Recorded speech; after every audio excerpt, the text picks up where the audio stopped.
ನಮಸ್ಕಾರ ಪ್ರೇಕ್ಷಕರೇ, twin city guide news ಚಾನಲ್ಗೆ ಸ್ವಾಗತ. ಸರ್ಕಾರದ ಅನುದಾನದಲ್ಲಿ ಕಾಮಗಾರಿ ನಿರ್ವಹಿಸುತ್ತಿರುವ ಗುತ್ತಿಗೆದಾರರ ಸಮಸ್ಯೆಗಳನ್ನು ಸರ್ಕಾರ ಗಂಭೀರವಾಗಿ ಪರಿಗಣಿಸಬೇಕು ಎಂದು ಉತ್ತರ ಕರ್ನಾಟಕ ಸಿವಿಲ್ ಗುತ್ತಿಗೆದಾರರ ಸಂಘದ ಅಧ್ಯಕ್ಷ ಸುಭಾಷ್ ಪಾಟೀಲ್ ಆಗ್ರಹಿಸಿದರು. ಧಾರವಾಡ ನಗರದಲ್ಲಿ ಸುದ್ದಿಗೋಷ್ಠಿಯನ್ನು ಉದ್ದೇಶಿಸಿ ಮಾತನಾಡಿದ ಅವರು, ಲೋಕೋಪಯೋಗಿ ಇಲಾಖೆ, ನೀರಾವರಿ ಇಲಾಖೆ, ಕರ್ನಾಟಕ ನೀರಾವರಿ ನಿಗಮ ಹೀಗೆ ಎಲ್ಲ ಇಲಾಖೆ ಸೇರಿ 19,000 ಕೋಟಿ ಬಾಕಿ ಇದ್ದು, ಇದರಿಂದ ಗುತ್ತಿಗೆದಾರರು ಆತ್ಮಹತ್ಯೆಗೆ ಶರಣಾಗುವ ಸ್ಥಿತಿ ನಿರ್ಮಾಣವಾಗಿದೆ ಎಂದರು. ಮೇ 26ರಂದು ಆತ್ಮಹತ್ಯೆ ಮಾಡಿಕೊಂಡ ಎಸ್ ಗೌಡರ್ ಅವರ ಕುಟುಂಬಕ್ಕೆ ಸರ್ಕಾರವು 25 ಲಕ್ಷ ಪರಿಹಾರ ನೀಡಬೇಕೆಂದು ಆಗ್ರಹಿಸಿದರು. ಗುತ್ತಿಗೆದಾರರ ಬಾಕಿ ಇರುವ ಹಣವನ್ನು ಕೂಡಲೇ ಬಿಡುಗಡೆ ಮಾಡಬೇಕು, ಇಲ್ಲವಾದಲ್ಲಿ ಮುಂದಿನ ದಿನಗಳಲ್ಲಿ ಉಗ್ರ ಹೋರಾಟ ನಡೆಸಬೇಕಾಗುತ್ತದೆ ಎಂದು ಸರ್ಕಾರಕ್ಕೆ ಎಚ್ಚರಿಕೆ ನೀಡಿದರು.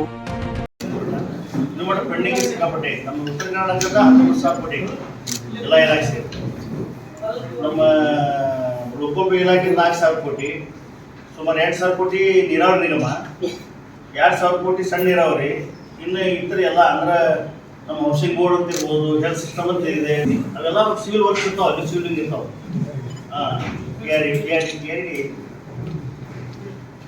ಇವೆಲ್ಲ ಕೂಡಿಸಿ ಒಂದು 5,000 ಕೋಟಿ ಟೋಟಲ್ ಒಟ್ಟೆಲ್ಲ ಕೂಡ 19,000 ಕೋಟಿ ಪೆಂಡಿಂಗ್ ಇದೆ. ಇದೇ ನಮ್ಗೆ ಅವರು ಪೇಮೆಂಟ್ ಕೊಡೋ ಲಕ್ಷಣ ಕಾಣಾಗ್ತಿಲ್ಲ. ನಾವೆಲ್ಲ ರೀತಿಯಿಂದ ಎಷ್ಟು ದಿನ ನೋಡಿದ್ವಿ. ಹೌದು, ಲಾಸ್ಟ್ ವೀಕ್ ಆಮೇಲೆ ನಾವು ಅದು ಅವ್ರು ಪೇಮೆಂಟ್ ಕೊಡಲಿಲ್ಲ. ಮಾರ್ಚ್ ಫೆಬ್ರವರಿ ಸ್ಟ್ರೈಕ್ ಮಾಡ್ಬೇಕಂತ ಮಾಡಿದ್ವಿ. ಆ್ಯಕ್ಚುಲಿ ಅಷ್ಟೊತ್ತಿಗೆ ಎಲೆಕ್ಷನ್ದಾಗ ನೀತಿ ಸ್ವಲ್ಪ ಜಾರಿ ಆಗಿಬಿಡುತ್ತೆ. ಅವಾಗ ಒಂದು 6-7 ಹಂತದಾಗ ಅಂದ್ಕೊಂಡು ಅದು 2 ತಿಂಗಳು ಹೋಗಿಬಿಡ್ತಾರೆ ನಮ್ಮ ಟೈಮ್. ಈಗ ನಾವು ಏನು ಮಾಡೋದು, ದಾವಣಗೆರೆಯಲ್ಲಿ ಗೌಡರು ಅಂತ ಕೇಳೋಬ್ರು, ಅವ್ರು KRIDಯಲ್ಲಿ ಕೆಲಸ ಮಾಡಿದ್ರು. KRID ಅಂದ್ರೆ ಲ್ಯಾಂಡ್ ಅರ್ಮಿ ಅಂತ ಮೊದಲಿಗೆ ಇದ್ದಲ್ಲ, ಅದನ್ನೇ KRID ಅಂತ. ಅವ್ರು ಆ್ಯಕ್ಚುಲಿ ಕೆಲಸ ಕೊಡ್ತಾರಲ್ಲ, ಅಂದ್ರೆ ಅವ್ರಿಗೆ ಯಾವುದೂ ಟೆಂಡರ್ ಇಲ್ಲ. ಅವ್ರಿಗೆ ಮತ್ತೆ ನಿರ್ಮಿತಿ ಕೇಂದ್ರ ಅನ್ನೊಂದು ನಾವು ಇಲ್ಲಿ ಬರ್ತಿಲ್ಲ. ನಿರ್ಮಿತಿ ಕೇಂದ್ರ ಅಂತ ಇನ್ನೊಂದಿದೆ, ಜಿಲ್ಲಾಧಿಕಾರಿಗಳ ಅದರಲ್ಲಿ ಬರ್ತದೆ, ಅವೆಲ್ಲ ಜಿಲ್ಲೆಯಲ್ಲೂ ಇರ್ತದೆ. ಅವರು ಡೈರೆಕ್ಟ್ ಅವ್ರಿಗೆ ಇಂಟ್ರೆಸ್ಟ್ ಮಾಡಿಬಿಡ್ತಾರೆ ಕೆಲಸಗಳನ್ನ. ಅಂದ್ರೆ ಅವ್ರಿಗೆ ಯಾವುದೂ ನಮ್ಮಂಗೆ 2% ಅಡ್ವಾನ್ಸಾಗಿ ಕಟ್ ಮಾಡ್ತಾರೆ ನಮ್ಗೆ. ಆಮೇಲೆ ಉಳಿದು ನಾವು 16% ತುಂಬ್ತೇವೆ. ಈಗ ಅವ್ರೇನು ಮಾಡ್ತಾ ಇದ್ದಾರೆ, ರಾಯಲ್ಟಿ ಅಂತ ಬರ್ತದೆ ನಮ್ಮಲ್ಲಿ, ರಾಜಧನ ಅಂತ. ಆ ರಾಜಧನಕ್ಕೆ ನೀವು GST ಕಟ್ಟಿಲ್ಲ ನೋಟಿಸ್ ಕೊಡಲ್ಲ.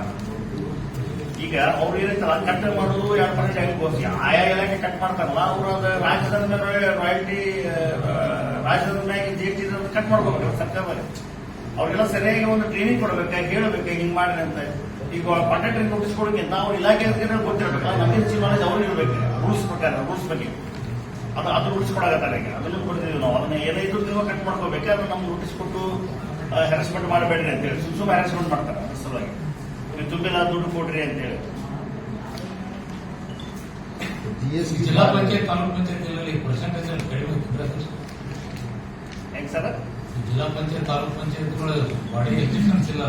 ಜಿಲ್ಲಾ ಪಂಚಾಯತ್ ಕಡಿಮೆ ಇದ್ರೆ ಅದ್ರ ಜಿಲ್ಲಾ ಪಂಚಾಯತಿ ಇಲಾಖೆ ಒಳಗೆ ಜಡ್ಪಿ ಮೆಂಬರ್ಸ್ ಇಲ್ಲ. ಇಲಾಖೆ